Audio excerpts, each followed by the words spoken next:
If you've been playing Skullgirls for a little while using some basic combos, you'll probably be looking at a way to take your game to the next level. That means more damage. That means longer combos.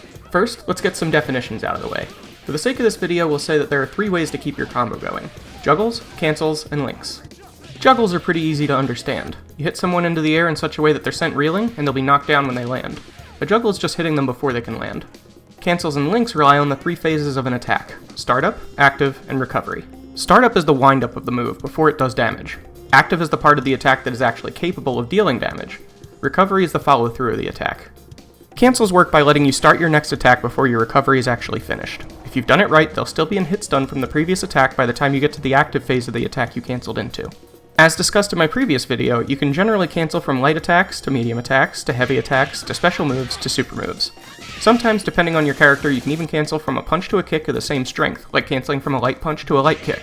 Links are a little more complicated to understand. Every attack does a different amount of hit stun, and sometimes your opponent will be in hit stun longer than you are in recovery. If your attack recovers 7 frames earlier than your opponent recovers from hit stun, we call that attack +7. If you have another attack that has a startup of less than 7 frames in this example, and you time the attack correctly, you can keep your combo going by linking your next attack in the plus frames of your previous attack, which is fast enough to keep them in hit stun. This is a link. Canceling an order from your fastest light attack to your slowest powerful heavy attack is a concept that exists in a lot of different fighting games. Sometimes they're called magic series, sometimes they're called gatlings, but in Skullgirls we'll be referring to it as a chain. We're also going to want to jot down the combos we're discussing, and we'll be using something called Numpad Notation. It's pretty simple. Look at your keyboard's numpad. If you don't have one, Google a picture of one, like this.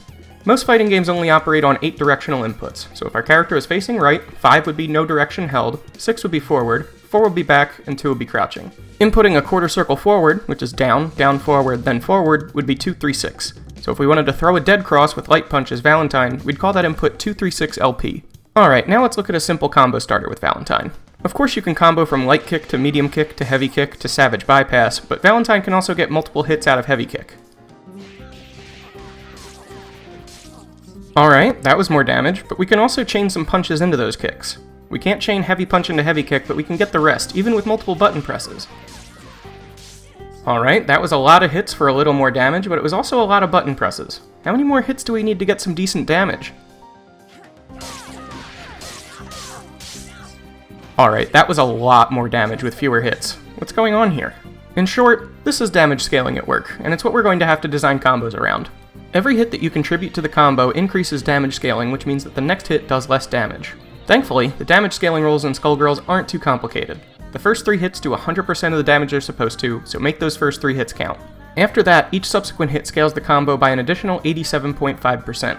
So the 4th hit in the combo is multiplied by 0.875, the 5th hit is multiplied by 0.766, the 6th hit is multiplied by 0.670, and so on. This keeps going until we reach a floor of 20% damage scaling. So if you have an attack that normally does 100 damage, but you use it as the 16th hit in the combo, it will do 20 damage instead. This is the difference between our 2 combos. Our first one started with a bunch of light hits, so they start adding a lot of scaling to our later heavy hits. If we instead start the combo with some heavy hits, we get 100% of the damage they would normally do, and we get to deal a lot more damage before scaling starts kicking in and robbing us of more damage later in the combo. But why is it that this green bar filled up some on our second combo and not in our first? That bar is the drama bar, but you'll usually hear it referred to by a legacy term called Undizzy. Get used to this, we're going to be using a lot of legacy terms instead of what the game calls things. Undizzy limits how long a combo can go on for so that you're not stuck in a combo forever and killed off of the first stray hit that your opponent lands. Alright, well we've still got plenty of bar left to go, so let's see how much damage we can get with heavy hits. Oh, looks like our opponent can burst out of that combo even though their Undizzy isn't full.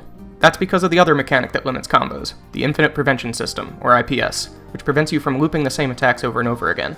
When either of these 2 mechanics are triggered, they allow your opponent to burst. As we covered in the last video, sometimes you want this to happen, but for the sake of this video, we're trying to do as much damage as we can without giving them the option.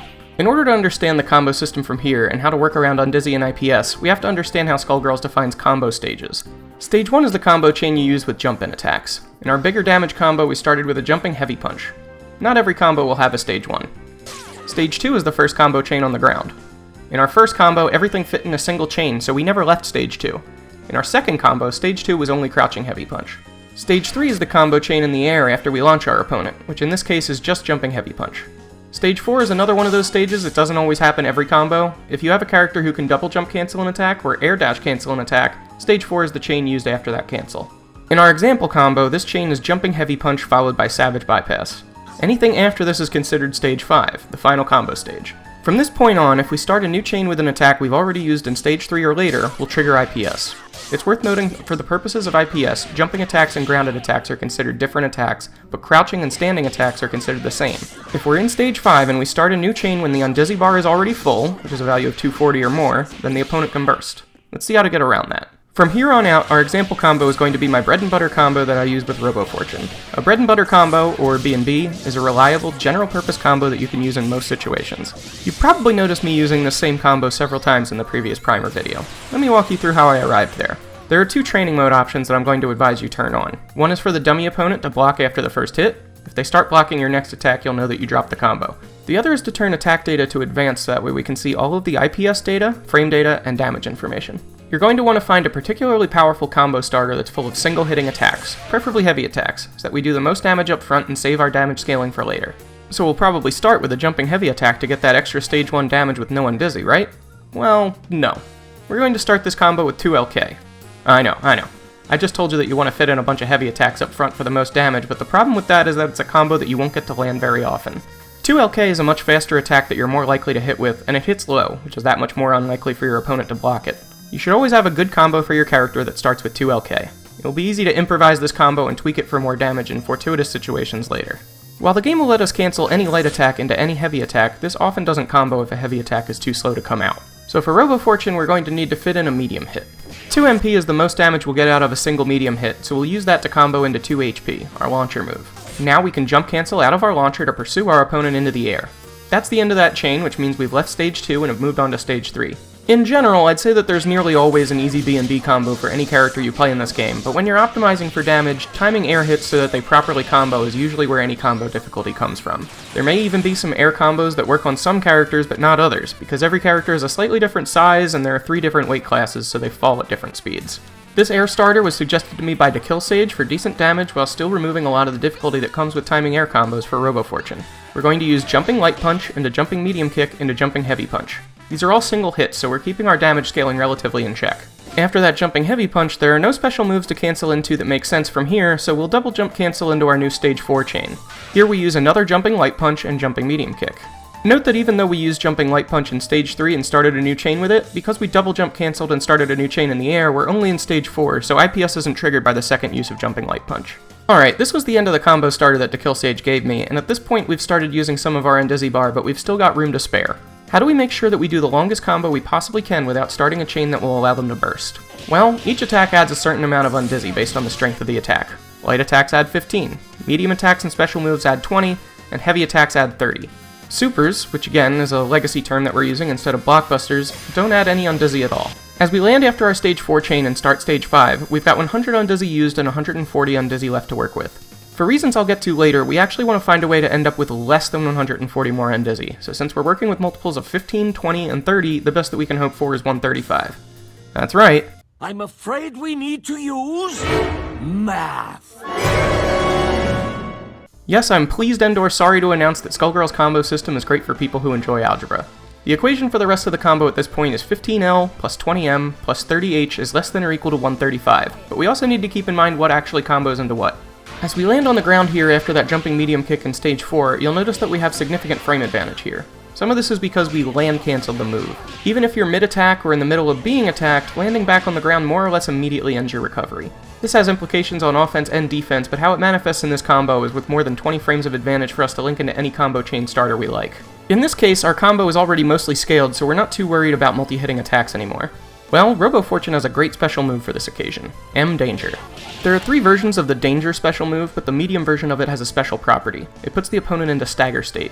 A move that staggers the opponent cannot be cancelled into, or else you'll lose the stagger property of the attack. In this case, it works because we linked into it after landing and started a new chain with M Danger. While stagger generally gives us a lot of time to do whatever we want to do next in the combo, it's also the only way to combo into a grab or command grab. Just note that once you grab someone, whether you're starting the combo with one or continuing a combo with one, if your scaling would have been higher than 50%, it gets set to 50% scaling for the next attack. Moves that stagger can only do so once per combo.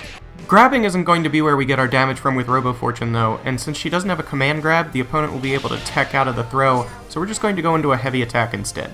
Crouching Heavy Punch will give us a lot of damage into another launcher into a new air combo. Remember though, once we've jump cancelled, the next hit here counts as a new chain, and we've already used jumping light punch, medium kick, and heavy punch. Well, we can start a new chain with jumping medium punch, which has a lot of hits to it for the same cost of 20 Undizzy as any other medium attack. Sure, each hit is fully scaled, but when you add them all up, it's more damage than if we had a single hit for the same amount of Undizzy. Jumping medium punch will take us to the height of our jump, where we can cancel into jumping heavy kick, another big multi-hitting move, to take us back down. We can then jump cancel, but our options for starting a new air chain without triggering Undizzy at this point are limited to just jumping light kick. It's a good thing we used jumping light punch again back in stage 4, because if we had used jumping light kick instead, IPS would be tracking both moves, and we wouldn't be able to use jumping light kick now. Unfortunately, in our Undizzy budget, we'll blow past our target if we use jumping heavy kick, so we'll use jumping medium punch here instead. That will do a lot of extra hits, get us back down to the ground, and keep us at our target Undizzy of 235 with a lot of advantage frames to use another attack. Okay, so why were we trying to get to 235 instead of 240? Well, as long as you started the chain with less than 240 Undizzy, you can keep canceling into another move in the chain and continue the combo. Back to our Valentine example, that chain we did that started with a ton of light hits would be great to use at this point in the combo. The Undizzy meter will invisibly extend beyond the value of 240 as you keep comboing, but it won't allow our opponent to burst, so for the purposes of this exercise, that's totally fine with us. We're going to do as many attacks as we can that fit into a single chain. For Robo Fortune, that's 5 LP, twice, 5 MP, but we're going to hold the button down to get extra hits out of it, 5 MK, 5 HP, 236 HK. And typically after this long of a combo, you've got at least 1 bar of meter, so let's spend 1 bar of meter. Remember, supers don't add Undizzy and it doesn't trigger the requirements for a burst. So there you have it, that's a full combo. It might seem like a lot, but the burden of memorizing a combo in this game is actually fairly low. Due to how moves chain into one another, you'll find that over time you're able to derive what possible options are for a combo based on what you've used already. You know the rules for what combos into what, and those rules are fairly consistent. Sure, sometimes there's the odd move that has different properties when you use it multiple times in a combo, and some moves are individually balanced by having a minimum or maximum damage scaling to them. Those kinds of exceptions to the rules are frustrating, but balancing a fighting game is hard, and for the most part the behaviors of this game are very predictable. One thing I left out of that combo that we just went over is that Robo Fortune's stage 2 chain would typically include a 5 MK that I omitted. Due to damage scaling and how much damage your moves do, it's not immediately obvious that it would be better to fit in an extra hit there, but you just have to experiment to find those kinds of things out. We didn't have anything in that combo that counted as a juggle, but oftentimes off of a juggle you'll want to restand your opponent with certain moves so that you can continue your combo or set up a reset. So, is that an optimal combo? Not really.